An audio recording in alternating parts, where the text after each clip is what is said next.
Bendiciones, hermanos y amigos. Hoy jueves 24 de febrero. Estamos en esta semana estudiando la lección número 9, Jesús, el sacrificio perfecto, para memorizar, porque con una sola ofrenda hizo perfectos para siempre a los santificados. Hebreos 10:14. Querido Padre, alabado sea tu nombre. Queremos acercarnos a ti para pedir tu bendición. Escúchanos, Señor, no a través de nuestros méritos, sino a través de los méritos de Cristo. Amén.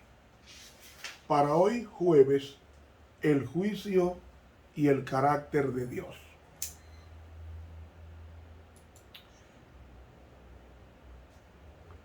Queremos explicar, partiendo de hoy jueves, cómo es que soluciona Dios el problema cósmico del pecado. En Hebreos, el capítulo 8, versículos 1 y 2, leemos lo siguiente. Ahora bien, el punto principal de lo que venimos diciendo es que tenemos tal sumo sacerdote, el cual se sentó a la diestra del trono de la majestad de las alturas, ministro del santuario y de aquel verdadero tabernáculo que levantó el Señor y no el hombre. La lección para hoy nos habla de un juicio y cómo Él puede vindicar su carácter en el juicio. Quiero leer dos líneas del libro Cristo en su santuario, en la página 7 de la pluma inspirada, que reza así: la correcta comprensión del ministerio del santuario celestial es el fundamento de nuestra fe. Ustedes han entendido lo que está diciendo aquí la pluma inspirada. Es que si nosotros entendemos el oficio de Cristo en el cielo, nuestra fe estará fundamentada en un intercesor que nunca nos abandonará. Significa que si creemos en la doctrina del santuario que está delineada en el Nuevo Testamento, en la epístola a los Hebreos, la cual estamos estudiando en este trimestre, enero-marzo, si nosotros no creemos de que hay un intercesor en el cielo, porque si hay un intercesor en el cielo, es porque hay un santuario. Si hay un santuario, hay un juicio. Si hay un juicio, hay una ley. Si hay una ley, hay un acusador. Si hay un acusador, hay testigos. Es decir, nuestra doctrina se basa en Daniel 8:14 hasta 2300 días y el santuario será purificado. Si nosotros no creemos en la doctrina del santuario, la doctrina que hay un intercesor abogando por nosotros ante las acusaciones del enemigo, entonces sería mejor que dejemos de ser adventistas y nos cambiemos de iglesia. ¿Por qué? Porque lo que nos distingue de todas las demás religiones e iglesias es la doctrina del santuario que estamos estudiando en Hebreos. Porque miren, hay iglesias que tienen doctrinas parecidas a la nuestra. Y pongo como ejemplo, hay iglesias que enseñan que los muertos nada saben y no son adventistas. Hay denominaciones que enseñan que debemos guardar el sábado. Por ejemplo, los bautistas del séptimo día enseñan que el sábado es el día del Señor. Hay denominaciones que enseñan que debemos practicar la reforma pro salud. Por ejemplo, los mormones. Hay doctrinas y denominaciones que enseñan que debemos diezmar. Es decir, hay muchas religiones que se parecen a nuestras enseñanzas, mayoría de ellas. Pero déjenme decirles, hay una única doctrina que nos distingue de todas las demás doctrinas, y es la doctrina del santuario. Y alabo a Dios porque estamos estudiando la epístola a los hebreos, que nos dice lo que está Cristo haciendo por nosotros en el santuario celestial. Hermanos, Dios tiene un problema, y es el problema del pecado. Y como tiene el problema del pecado, tiene que tomar en consideración mucho más que este pequeño mundo. Porque el problema del pecado no solamente es el problema de este diminuto mundo, es un problema universal. Vamos a buscar en Apocalipsis el capítulo 12 y los versículos 7 al 9. Dice así: después hubo una gran batalla en el cielo. ¿Dónde fue que hubo la gran batalla? En el cielo. Y según Isaías 14 y Ezequiel 28, la batalla fue en el santuario celestial. Agrega, Miguel y sus ángeles. Miguel es Cristo. El arcángel Miguel, según Judas 9, es Cristo. Cristo y sus ángeles luchaban contra el dragón. El dragón, según el versículo 9, es el diablo. Y luchaban el dragón y sus ángeles, pero no prevalecieron, ni se halló ya más lugar para ellos, y fue lanzado fuera el gran dragón, la serpiente antigua, que se llama Diablo y Satanás, el cual engaña al mundo entero. Fue arrojado a la tierra, y sus ángeles, es decir, sus demonios, fueron arrojados con él. Nos indica entonces que hubo una batalla en el lugar santísimo, donde estaba el trono de Dios, porque él quería destronar a Dios, según Isaías 14, 12 al 14. Entonces, lo que hemos leído en Apocalipsis 12, del 7 al 9, es que hubo dos batallones en el cielo: Satanás y sus ángeles demoníacos, y Miguel, que es Cristo, y sus ángeles buenos. Ahora, si hubo una gran batalla en el cielo que se robó o le robó a Dios una tercera parte de los ángeles que simpatizaron con él y le hicieron la guerra a Dios, entonces eso indica que los argumentos que usó Satanás en el cielo fueron muy fuertes, ya que pudo conquistar la tercera parte de los ángeles inteligentísimos del cielo para a su favor contra Dios.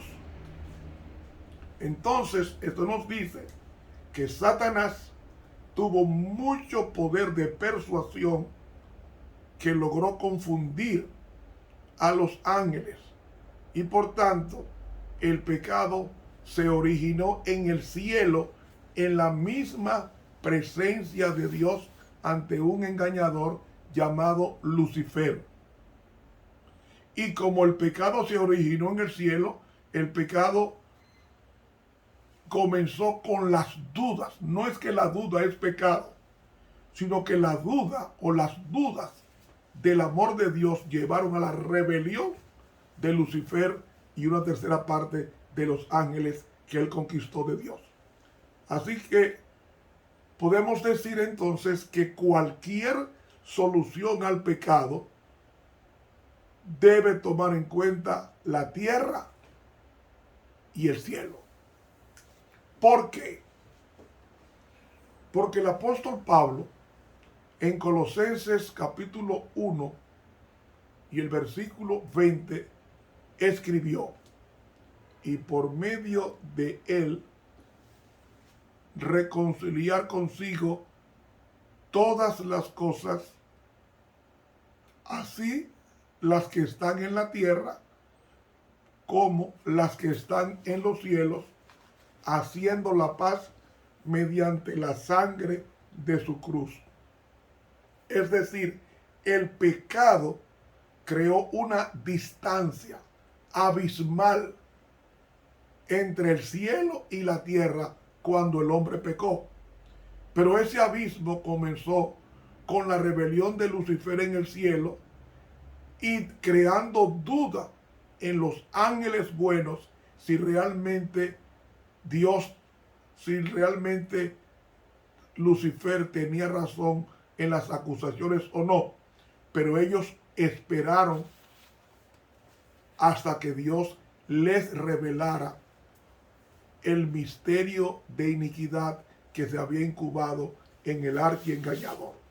Entonces, Jesús tenía que reconciliar a través de su muerte en la cruz tanto el cielo como la tierra, porque los ángeles que fueron leales a Dios tenían la oportunidad de rebelarse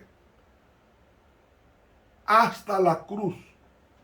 O sea, toda esa incertidumbre que había en ellos o esas dudas que quedó en la mente de ellos, en los fieles ángeles, Dios no le explicó, sino les dijo: ustedes van a observar lo que Lucifer quería hacer con ustedes en el cielo y también en el universo. Y por eso es que cuando viene a la tierra y hace caer a Adán, Lucifer comienza a desarrollar en el planeta lo que él quería hacer en el cielo. Eso los ángeles no lo sabían, pero Dios lo fue mostrando en la misma vida de Satanás y sus ángeles en el planeta Tierra. ¿Qué hay en el planeta Tierra? Crímenes, robos, adulterio, homosexualidad, lesbianismo, tráfico de drogas. Todo eso era lo que quería poner Lucifer en el cielo. Y Dios, en su presciencia divina, no se lo permitió. Y por eso que lo expulsa. Lo expulsa porque era el golpe de Estado para establecer un sistema de gobierno de facto. Un sistema de gobierno corrompido. Un sistema de gobierno de que los hombres creados por Dios vivieran con los hombres como si fueran mujeres, y las mujeres creadas por Dios vivieran con las mujeres lesbianas, rompiendo así el orden jurídico y el orden moral del universo. Entonces, En Efesios capítulo 1 y el versículo 10 nos dice el apóstol Pablo de reunir todas las cosas en Cristo, en la dispensación de los tiempos, así las que están en los cielos como las que están en la tierra. O sea, Cristo reúne todas las cosas en los cielos y que están en la tierra. En otras palabras, el plan de salvación tenía que ver con los ángeles, con los mundos que no cayeron, porque hay millones de mundos habitados por seres santos que no conocieron el pecado, que no aceptaron la oferta del diablo y lo rechazaron. Y este fue el único planeta que aceptó el plan diabólico. Y ya vemos los resultados. Entonces, el plan de salvación no solamente tendría que salvar al hombre, sino también con la muerte de Cristo garantizar de que el pecado no se levantaría por segunda vez en el cielo, es a saber, en los ángeles fieles como en los planetas que se mantuvieron fieles a Dios por encima de esa rebelión que hubo en el cielo hace aproximadamente 6,000 años. La sierva de Dios, en el libro Patriarcas y Profetas, en la página 55, escribió, escuchen esto, pero el plan de redención tenía un propósito todavía más amplio y profundo que el de salvar al hombre. Cristo no vino, atención, Cristo no vino a la tierra solo por este motivo, de salvar al hombre. No vino simplemente para que los habitantes de este pequeño mundo acatasen la ley de Dios como debe ser acatada, sino que vino para vindicar el carácter de Dios ante el universo. ¿Qué significa vindicar? Defender, revelar en su justa dimensión lo que es Dios. Porque Satanás había acusado a Dios de ser un tirano y no un Dios de amor. Entonces Cristo vino para vindicar, para explicar, para defender, para exponer, para desmentir los acertos del diablo de que Dios era un tirano en el cielo. Sigue diciendo ella, a este resultado de su gran sacrificio, a su influencia sobre los seres de otros mundos, así como sobre el hombre, se refirió el Salvador cuán poco antes de su crucifixión. Ahora es el juicio de este mundo. Ahora el príncipe de este mundo será echado fuera. Y si yo fuere levantado de la tierra, o sea, resucitado, a todos atraeré a mí mismo. Juan 12, 31 y 32. Concluye diciendo ella, el acto de Cristo, atención, el acto de Cristo de morir por la salvación del hombre no solo haría accesible el cielo para los hombres, sino que ante todo el universo justificaría a Dios y a su Hijo en su trato con la rebelión de Satanás.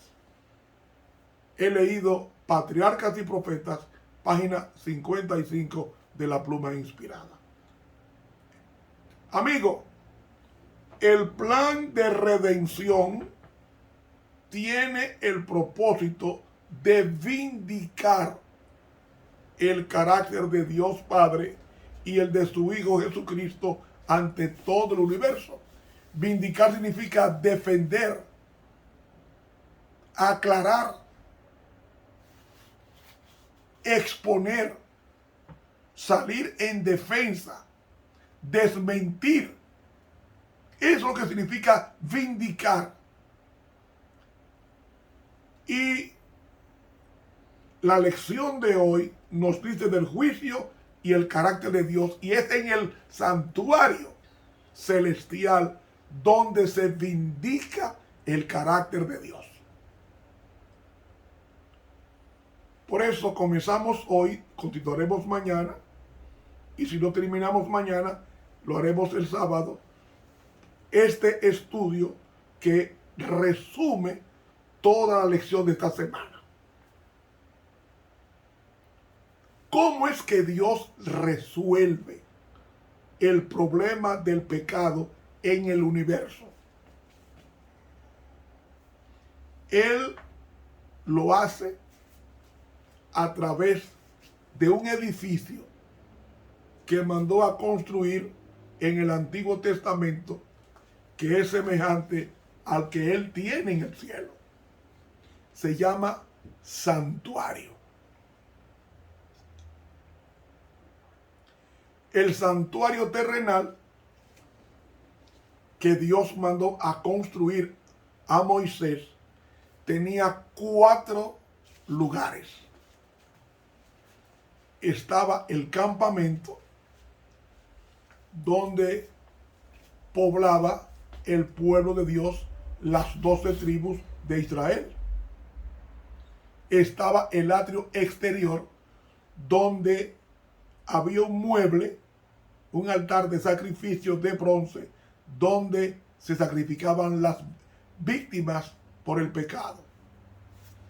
Estaba el departamento del santuario, primero, que era el lugar santo, donde había 3 muebles. A la izquierda, una menorá, es decir, un candelabro de 7 brazos.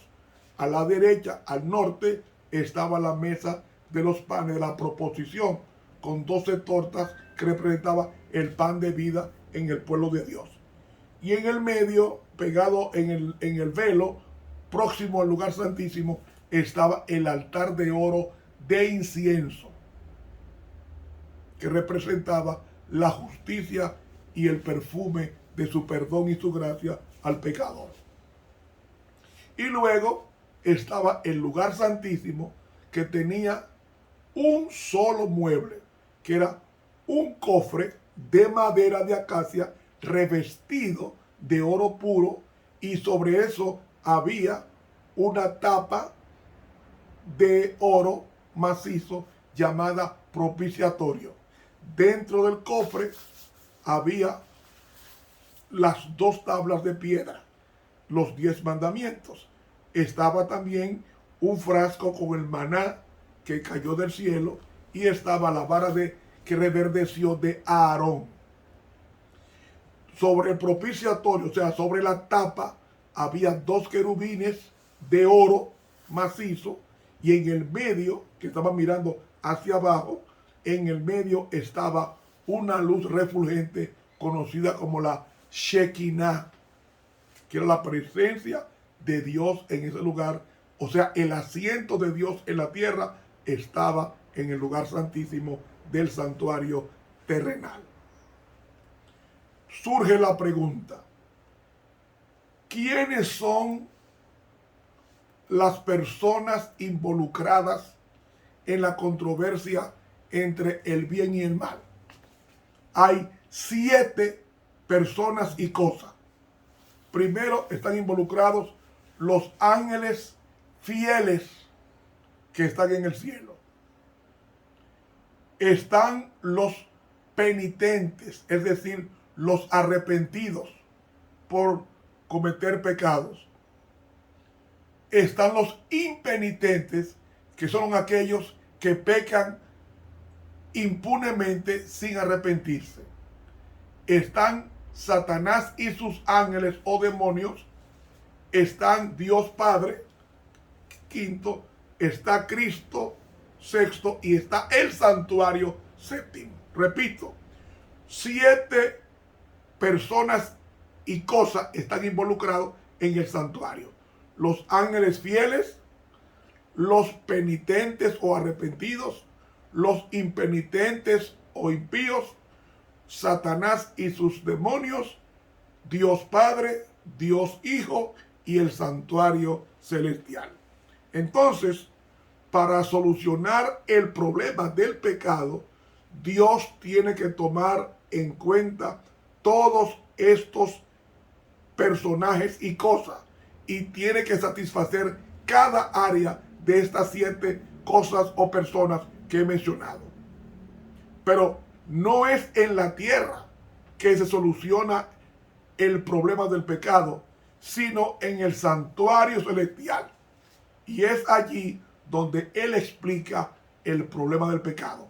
Esto continuará mañana, si Dios lo permite. Estuvo con ustedes el profesor Ramón Romero. Suscríbase a este canal de YouTube Ramón Romero y dele clic a la campanita. Que Dios nos bendiga.